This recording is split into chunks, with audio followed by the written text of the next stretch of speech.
Представници од швајцарската инвестициска компанија Foss Asset Management од Женева денеска влегува во Кавадаречки фени. Ја скенираат фабриката, утврдуваат со што располага, колкава и е активата, но и долговите.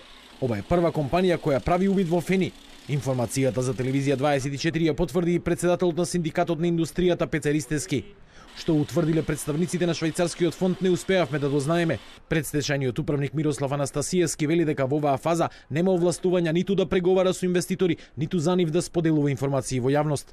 Она што би можел во рамки на моите овластувања да го соопштам е дека се постапува во согласно со барањето на доверителите, подносители на пријавата за отворање на стечајна постапка.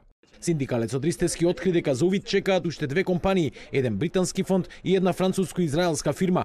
Во игра е се уште и бугарски Енекот, чиј представник во моментов е управител на фени. Кој ќе биде новиот газда на Кавадаречкиот комбинат, ќе одлучи судот, изјави денеска вице-премиерот Кочо Андјушев.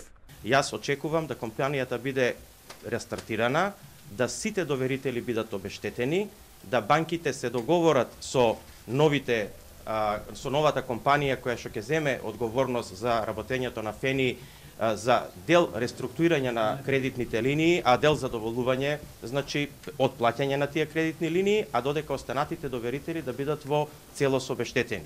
Заинтересираните компании увид можат да прават до идната среда, кога е закажано рочиште во Велешкиот суд.